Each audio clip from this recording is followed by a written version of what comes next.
ഒരു European നാവികശക്തിയെ Indian നാട്ടുരാജ്യം യുദ്ധത്തിൽ തോൽപ്പിച്ച ചരിത്രമുണ്ട് നമ്മുടെ കേരളത്തിന്. 1741 ഓഗസ്റ്റ് 10 നടന്ന ആ യുദ്ധത്തിൽ തിരുവിതാംകൂർ പടയുടെ പരാക്രമത്തിൽ ഡച്ച് സൈന്യം അമ്പേ പരാജയപ്പെട്ടു. യുദ്ധതന്ത്രവും നിശ്ചയദാർഢ്യവും കരുത്തുറ്റ നേതൃത്വവും ഒത്തിണങ്ങിയാൽ ഏത് ശക്തിയെയും മുട്ടുകുത്തിക്കാൻ കഴിയുമെന്ന് തിരുവിതാംകൂർ രാജാവ് അനിഴം തിരുനാൾ മാർത്താണ്ഡവർമ്മയും സൈന്യവും അന്ന് തെളിയിച്ചു. ഭാരതത്തിലേക്ക് അധിനിവേശം നടത്താനെത്തിയ യൂറോപ്യൻ ശക്തികളിലൊന്നായ ഡച്ചുകാരുടെ സാമ്രാജ്യത്വ മോഹങ്ങൾ അതോടെ അവസാനിക്കുകയും ചെയ്തു. അതുകൊണ്ട് തന്നെ ചരിത്രത്തിൽ നിർണായകമായ സ്ഥാനമുണ്ട് കുളച്ചൽ യുദ്ധത്തിന്.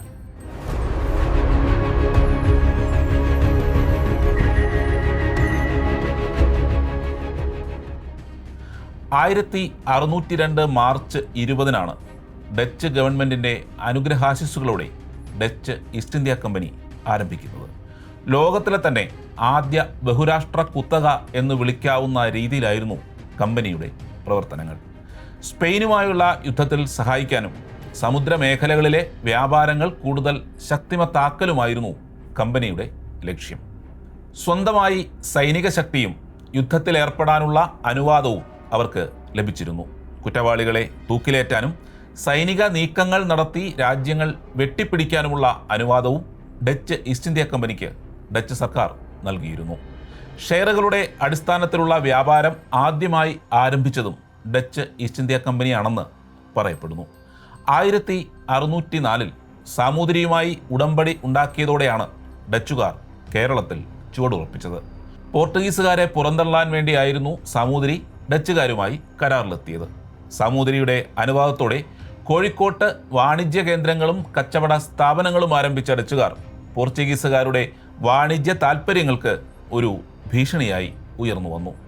കാലക്രമേണ ഉത്തര കേരളത്തിൽ നിന്ന് മധ്യ കേരളത്തിലേക്ക് അവർ പ്രവർത്തന മേഖല വ്യാപിപ്പിച്ചു. പുറക്കാട്ടെയും കായംകുളത്തെയും രാജാക്കന്മാരുമായി ഉടമ്പടികളിൽ ഒപ്പിട്ടു. 1658-59 കാലഘട്ടത്തിൽ പോർച്ചുഗീസുകാരുടെ കയ്യിലുണ്ടായിരുന്ന കൊളംബോ ഉൾപ്പെടെയുള്ള സ്ഥലങ്ങൾ ഡച്ചുകാർ പിടിച്ചെടുത്തു. ഡച്ച് അഡ്മിറൽ വാങ്ങൂൺസിൻ്റെ നേതൃത്വത്തിൽ പോർട്ടുഗീസുകാരെ തോൽപ്പിച്ച് കൊല്ലം കോട്ടയും അവർ പിടിച്ചെടുത്തു. 1663 കൊച്ചി പിടിച്ചതോടെയാണ് ഡച്ചുകാരുടെ കാലം കേരളത്തിൽ യഥാർത്ഥത്തിൽ ആരംഭിക്കുന്നത്. കൊച്ചി രാജകുടുംബത്തിൽ തന്നെ ഉണ്ടായിരുന്ന അഭിപ്രായ വ്യത്യാസങ്ങളിൽ പക്ഷം പിടിച്ച് പോർച്ചുഗീസുകാരും ഡച്ചുകാരും തമ്മിൽ ഏറ്റുമുട്ടി.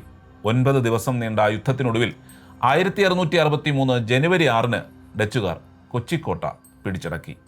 പിന്നീട് കൊച്ചിയും കോഴിക്കോടും തമ്മിലുള്ള യുദ്ധത്തിൽ കൊച്ചിക്കൊപ്പം നിന്ന ഡച്ചുകാർ സാമൂതിരിയെ ചേറ്റുവ യുദ്ധത്തിൽ പരാജയപ്പെടുത്തി. കേരളം മുഴുവൻ അധീനതയിലാക്കാമെന്ന സ്വപ്നം സാക്ഷാത്കരിക്കാമെന്ന് ഡച്ചുകാർക്ക് മോഹമുദിച്ചത് അതോടുകൂടിയാണ്.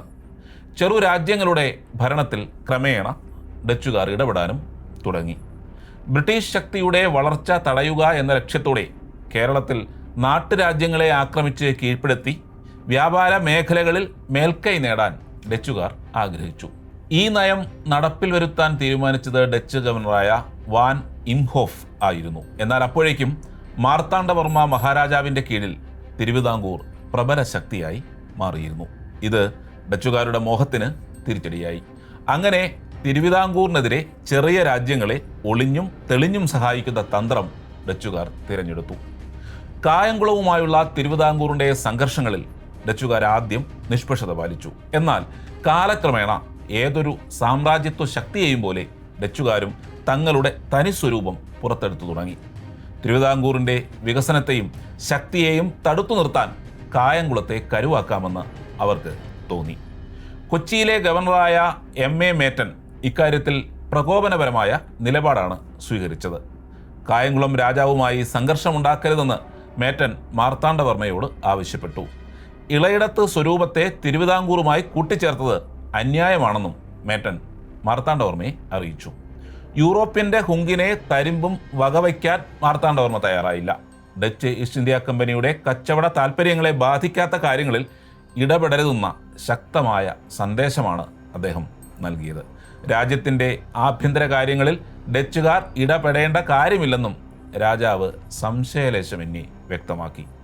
സ്വാഭാവികമായും ഈ മറുപടി മേറ്റനെ ചൊടിപ്പിച്ചു. വലിയ പ്രതിഷേധവുമുണ്ടായി. മാർത്താണ്ഡവർമ്മയ്ക്കാകട്ടെ യാതൊരു കുലുക്കവുമില്ലായിരുന്നു. യുദ്ധമെങ്കിൽ യുദ്ധമെന്ന് തന്നെ അദ്ദേഹം തീരുമാനിച്ചുറച്ചു. ഈ സന്ദർഭത്തിൽ തിരുവിതാംകൂർ ദളവയായിരുന്ന അറുമുഖം പിള്ള അന്തരിച്ചു. അനുജൻ താണുപിള്ള അടുത്ത ദളവയായെങ്കിലും അധികനാൾ ആകുന്നതിന് മുൻപേ അദ്ദേഹവും അന്തരിച്ചു. പ്രഗത്ഭനായ രാമയ്യനെ തിരുവിതാംകൂർ അടുത്ത ദളവയാക്കി. കൊല്ലവർഷം 914 തിരുവിതാംകൂർ കായംകുളത്തെ ആക്രമിക്കാൻ തീരുമാനിച്ചു. സിലോണിലെ ഡച്ച് ഗവർണർ വാൻ ഇംഹോഫ് കേരളത്തിലെത്തിയത് ആയിടെയാണ്. ഇളയിടത്തുനാടും കൊല്ലവുമൊക്കെ കീഴടക്കി തിരുവിതാംകൂർ ശക്തമാകുന്നത് തങ്ങൾക്ക് ഭീഷണിയാകുമെന്ന് വാൻ ഇംഹോഫ് കണക്കുകൂട്ടി. മേറ്റനെപ്പോലെ ഇംഹോഫും കായംകുളത്തെ ആക്രമിക്കരുതെന്ന് ആവശ്യപ്പെട്ട് മാർത്താണ്ഡവർമ്മയ്ക്ക് സന്ദേശമയച്ചു. മേറ്റന് കൊടുത്ത മറുപടി തന്നെ രാജാവ് ആവർത്തിച്ചു. രാജാവിനെ നേരിട്ട് കണ്ട് ഭീഷണി സ്വരത്തിൽ സംസാരിക്കാൻ ഇംഹോഫ് തീരുമാനിച്ചു. കൂടിക്കാഴ്ചയിൽ കാര്യമായ വാദപ്രതിവാദങ്ങൾ നടന്നെങ്കിലും തീരുമാനത്തിൽ നിന്ന് അണുവിട പിന്മാറാൻ മാർത്താണ്ഡവർമ്മ തയ്യാറായില്ല. തിരുവിതാംകൂറിനെ ആക്രമിച്ച് കീഴടക്കുമെന്ന് ഇംഹോഫ് രാജാവിനോട് പറഞ്ഞു. അത് താങ്കളുടെ ഇഷ്ടം എന്നായിരുന്നു രാജാവിൻ്റെ മറുപടി. കച്ചവടം നടത്തുന്നത് പോലെ എളുപ്പമല്ല അതെന്നും, അഥവാ ഇനി തിരുവിതാംകൂർ തോറ്റുപോയാൽ തിരുവിതാംകൂറിലെ ഏതെങ്കിലും വനത്തിൽ താൻ അഭയം പ്രാപിച്ചോളാമെന്ന് മാർത്താണ്ഡവർമ്മ പരിഹസിച്ചു. എവിടെ ഒളിച്ചാലും തങ്ങൾ പിടിക്കുമെന്നായി ഇംഹോഫ്. തൻ്റെ നാട് ഡച്ചുകാർ ആക്രമിക്കുകയാണെങ്കിൽ സകല ശക്തിയും സമാഹരിച്ച് യൂറോപ്പ് തിരിച്ചാക്രമിക്കുമെന്ന് മാർത്താണ്ഡവർമ്മ പ്രഖ്യാപിച്ചതോടെ കോപാകുലനായ ഡച്ച് ഗവർണർ സംഭാഷണം അവസാനിപ്പിച്ചു. സിലോണിൽ നിന്ന് എത്രയും പെട്ടെന്ന് തിരുവിതാംകൂറിനെ ആക്രമിക്കാൻ ആവശ്യമായ പടയും പടക്കോപ്പും എത്തിക്കാൻ ഡച്ച് ഗവർണർ ആവശ്യപ്പെട്ടു. ഇളയിടത്ത് സ്വരൂപത്തിലെ രാജ്ഞിയെ കൊല്ലത്തെ ഭരണാധികാരിയായി ഡച്ചുകാർ വാഴിച്ചു. പ്രതിഫലമായി ചില സ്ഥലങ്ങളും ആനുകൂല്യങ്ങളും നേടുകയും ചെയ്തു. വിവരങ്ങൾ അറിഞ്ഞ മാർത്താണ്ഡവർമ്മ യുദ്ധം ആരംഭിക്കാൻ ആജ്ഞാപിച്ചു. ഡച്ചുകാരുടെ പിന്തുണയുള്ള സഖ്യസൈന്യത്തെ തിരുവിതാംകൂർ സൈന്യം തച്ചു തകർത്തു. അനവധി ഡച്ച് ഭടന്മാർ കൊല്ലപ്പെട്ടു. എതിരാളികൾ ഓട്ടമായതോടെ വിജയോന്മത്തരായ തിരുവിതാംകൂർ സൈന്യം ഡച്ച് കെട്ടിടങ്ങളും ഫാക്ടറികളും കോട്ടകളുമൊക്കെ തവിടുപൊടിയാക്കി. ഡച്ചുകാർ കൊച്ചിയിലേക്ക് പലായനം ചെയ്തു. ഇതിനിടയിൽ വാൻ ഇംഹോഫിൻ്റെ ആവശ്യപ്രകാരം സിലോണിൽ നിന്നെത്തിയ ഡച്ചു സൈന്യം കുളച്ചലിൽ ഇറങ്ങി ആക്രമണം ആരംഭിച്ചു.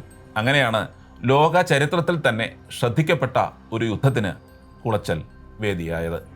കുളച്ചലിൽ താവളമടിച്ചിരുന്ന തിരുവിതാംകൂറിൻ്റെ ചെറു സൈന്യത്തെ ആക്രമിച്ച ഡച്ചുകാർ കച്ചവട കേന്ദ്രങ്ങളും മറ്റും കൊള്ളയടിച്ചു തുടങ്ങി. തുറമുഖത്തിൻ്റെ ഒരു ഭാഗം കോട്ട കെട്ടി ബലപ്പെടുത്തി സൈന്യവിഭാഗത്തെ അവിടെ നിർത്തി. മറ്റ് സൈന്യങ്ങൾ തേങ്ങാപ്പട്ടണവും കടിയപ്പട്ടണവുമൊക്കെ ആക്രമിച്ച് ഇരണിയലിൽ എത്തി. വാർത്തയെറിഞ്ഞ മഹാരാജാവ് കിട്ടാവുന്ന സൈന്യവുമായി പത്മനാഭപുരത്തെത്തി. വടക്കൻ ദേശങ്ങളിൽ യുദ്ധത്തിലേർപ്പെട്ടിരുന്ന രാമയ്യൻ ദളവയോട് പത്മനാഭപുരത്തെത്താൻ നിർദ്ദേശവും നൽകി. കുളച്ചലിലെ വിജയം ഡച്ചുകാർക്ക് പത്മനാഭപുരത്തെ ആക്രമിക്കാനുള്ള പ്രചോദനമായി. രാമയ്യൻ ദളവ സൈന്യവുമായി കൽക്കുളത്തെത്തി. ഡച്ചുകാരെ ആക്രമിക്കാനുള്ള ആസൂത്രണം തകൃതിയായി നടന്നു. ആക്രമണത്തിനായി സൈനികരെ കരയ്ക്കെത്തിച്ച ഡച്ച് കപ്പലിനെ നിരീക്ഷിക്കാൻ വിദഗ്ധരായ പടയാളികളെയും വഞ്ചികളെയും കപ്പലിൻ്റെ നാലുപാടും സജ്ജരാക്കി. ധീരരും ദേശാഭിമാനികളുമായ സൈന്യാധിപന്മാർക്കായിരുന്നു ചുമതല. നാഗർകോവിലിനും ഇരണിയലിനും ഇടയ്ക്ക് തയ്യാറാക്കി നിർത്തിയിരുന്ന സൈനിക വ്യൂഹത്തിൻ്റെ മധ്യത്തിലായി ദളവയും നിലയുറപ്പിച്ചു. യുദ്ധത്തിന് മുൻപ് മാർത്താണ്ഡവർമ്മ കുലക്ഷേത്രമായ തിരുവട്ടാറിലെത്തി അനുഗ്രഹം തേടി. തൻ്റെ ഉടവാൾ ആദികേശവ പെരുമാളിന് മുന്നിൽ സമർപ്പിച്ച് അനുഗ്രഹം വാങ്ങി. അവിടെ നിന്ന് നേരെ യുദ്ധക്കളത്തിലെത്തിയ അദ്ദേഹം സൈന്യത്തിൻ്റെ നേതൃത്വം ഏറ്റെടുത്തു. 1741 ആഗസ്റ്റ് 10 യുദ്ധം ആരംഭിച്ചു. കരയിൽ പോരാടുന്ന സൈന്യത്തിന് സഹായമെത്തിക്കാൻ കാത്തുകിടന്ന ഡച്ച് കപ്പലിനെ തിരുവിതാംകൂറിൻ്റെ പടയാളികൾ വഞ്ചികളിൽ വളഞ്ഞു. കപ്പലിൽ നിന്ന് ഒരു സഹായവും കരയിലെത്തിക്കാൻ അവർ അനുവദിച്ചില്ല. ഡച്ച് സൈനികരും തിരുവിതാംകൂർ പടയാളികളും തമ്മിൽ ഘോര യുദ്ധം തന്നെ അരങ്ങേറി. രാമയ്യൻ ദളവയുടെ നേതൃത്വത്തിലുള്ള സൈന്യം ഡച്ച് അണികളിൽ ഇടിമിന്നലായി പാഞ്ഞുകയറി. മുൻനിര തകർന്ന് ഡച്ചുകാർ നെട്ടോട്ടമായി. സൈന്യക്രമവും നിയന്ത്രണവും തെറ്റിയ സൈന്യം ചിതറി നാനാവിധമായി. തിരുവിതാംകൂറിൻ്റെ കുതിരപ്പടയാളികളായിരുന്നു ഡച്ചു നിരകളിൽ ഭീതി വിതച്ച് മുന്നേറിയത്. അവരെ തടയാൻ ഡച്ചുകാർക്ക് കുതിരപ്പട്ടാളം ഇല്ലായിരുന്നു. അത് ഡച്ചുകാർക്ക് വലിയൊരു തിരിച്ചടിയായി. കാട്ടുതീ പടർന്ന് കയറുന്നത് പോലെയായിരുന്നു തിരുവിതാംകൂറിൻ്റെ കുതിരപ്പടയുടെ മുന്നേറ്റം. പരിക്കേറ്റവരെയും മരിച്ചവരെയും പടക്കളത്തിൽ തന്നെ ഇട്ട് ഡച്ച് സൈന്യം പിന്തിരിഞ്ഞോടി കോട്ടയിൽ അഭയം പ്രാപിച്ചു. ഓഫീസർമാരുൾപ്പെടെ 24 ഡച്ച് സൈനികർ തടവിലാക്കപ്പെട്ടു. കോട്ട വളഞ്ഞ് തിരുവിതാംകൂർ സൈന്യം ആക്രമണം ആരംഭിച്ചു. മണിക്കൂറുകൾക്കുള്ളിൽ തന്നെ കോട്ട പിടിച്ചടക്കി. ഡച്ചുകാർ പ്രാണരക്ഷാർത്ഥം കപ്പലിലേക്ക് ഓടി. വളഞ്ഞു നിന്ന തിരുവിതാംകൂർ വഞ്ചികളിൽ നിന്ന് രക്ഷപ്പെട്ട് കപ്പലിലെത്തിയ ഡച്ചുകാർ കൊച്ചിയിലേക്ക് പലായനം ചെയ്തു. തടവിലാക്കപ്പെട്ടവരോട് തിരുവിതാംകൂർ മാന്യമായി പെരുമാറി. തടവുകാരിലെ 2 ഓഫീസർമാർ തിരുവിതാംകൂർ സൈന്യത്തിൽ സേവനമനുഷ്ഠിക്കാൻ സന്നദ്ധരായി. ഡിലനോയിയും ഡൊനാഡിയുമായിരുന്നു ആ 2 പേർ. തിരുവിതാംകൂർ സൈന്യത്തിന് യൂറോപ്യൻ മാതൃകയിൽ ശിക്ഷണം നൽകാൻ ഡെൽനോയിയെ ചുമതലയേൽപ്പിച്ചു. സ്തുത്യർഹമായ രീതിയിൽ തന്നെ അദ്ദേഹം അത് നിർവഹിച്ചു. സന്തുഷ്ടനായ മഹാരാജാവ് ഉദയഗിരി കോട്ടയുടെ മേൽനോട്ടം ഡെൽനോയിയെ ഏൽപ്പിച്ചു. കായംകുളവുമായുള്ള യുദ്ധത്തിൽ രാമയ്യൻ ദളവയ്ക്കൊപ്പം പോരാടിയത് ഡെൽനോയി ആയിരുന്നു. അച്ചടക്കമുള്ള ഒരു സേനാവിഭാഗത്തെ വാർത്തെടുത്ത ഡെൽനോയി പിന്നീട് ഉദയഗിരി കോട്ടയിൽ വെച്ച് അന്തരിച്ചു. കൊല്ലവും കായംകുളവുമൊക്കെ കീഴടങ്ങിയതോടെ ഡച്ചുകാരുടെ അവസാന പ്രതീക്ഷയും അസ്തമിച്ചു. ഒടുവിൽ തിരുവിതാംകൂറുമായി സന്ധിയാവുന്നതാണ് നല്ലതെന്ന് അവർക്ക് മനസ്സിലായി. സന്ധി വ്യവസ്ഥകളെല്ലാം തിരുവിതാംകൂറിന് അനുകൂലമായിരുന്നെങ്കിലും മഹാരാജാവ് ആദ്യമൊന്നും വലിയ താല്പര്യം കാണിച്ചില്ല. കൂടുതൽ കർശനമായ വ്യവസ്ഥകളോടെ അവസാനം സന്ധി അംഗീകരിക്കപ്പെട്ടു. 1741 കുളച്ചലിലേറ്റ ആഘാതത്തിൽ നിന്ന് കരകയറാൻ ഡച്ചുകാർക്ക് കഴിഞ്ഞില്ല. തിരുവിതാംകൂറിനെ ചൊൽപ്പടിക്ക് നിർത്താൻ ശ്രമിച്ച് ഒടുവിൽ തിരുവിതാംകൂറിൻ്റെ ദയാദാക്ഷിണ്യങ്ങൾക്കായി കാത്തു നിൽക്കേണ്ട അവസ്ഥയായി. അവരുടെ സാമ്രാജ്യത്വ മോഹങ്ങളുടെ പട്ടടയായി കുളച്ചൽ പരിണമിച്ചു. യുദ്ധതന്ത്രങ്ങളും ധീരതയും നിശ്ചയദാർഢ്യവും സമന്വയിച്ച തിരുവിതാംകൂർ പടയാളികളുടെ ആക്രമണം കേരള ചരിത്രത്തിലെ വീരേതിഹാസമായി മാറി. മാർത്താണ്ഡവർമ്മ നേരിട്ട് സൈനിക നേതൃത്വം ഏറ്റെടുത്തത് സൈനികരുടെ ആത്മവീര്യം ഇരട്ടിപ്പിച്ചു. മാത്രമല്ല, യുദ്ധത്തിന് ശേഷം തിരുവിതാംകൂർ പ്രബല ശക്തിയായി മാറുകയും ചെയ്തു. 8 വീടരും 8 യോഗവും ഭീഷണി ഉയർത്തിയിരുന്ന ഒരു കാലഘട്ടത്തെ അതിജീവിച്ച് സാമന്ത രാജാക്കന്മാരുടെയും ഇടപ്രഭുക്കളുടെയും ഭീഷണികളെ തച്ചു തകർത്ത് ഡച്ച് സാമ്രാജ്യത്വ മോഹത്തെ സൈനികമായി കീഴടക്കി തിരുവിതാംകൂറിനെ ഭാരതത്തിലെ തന്നെ ഏറ്റവും മികച്ച നാട്ടുരാജ്യങ്ങളിൽ ഒന്നാക്കി വികസിപ്പിക്കാൻ കഴിഞ്ഞത് ആധുനിക തിരുവിതാംകൂറിൻ്റെ സ്ഥാപകനായ മാർത്താണ്ഡവർമ്മ മഹാരാജാവിൻ്റെ ഭരണ നേതൃത്വം കൊണ്ടായിരുന്നു. ആ നേതൃശേഷിയുടെ ഏറ്റവും മികച്ച ഉദാഹരണമായിരുന്നു 1741 കുളച്ചൽ യുദ്ധവിജയം.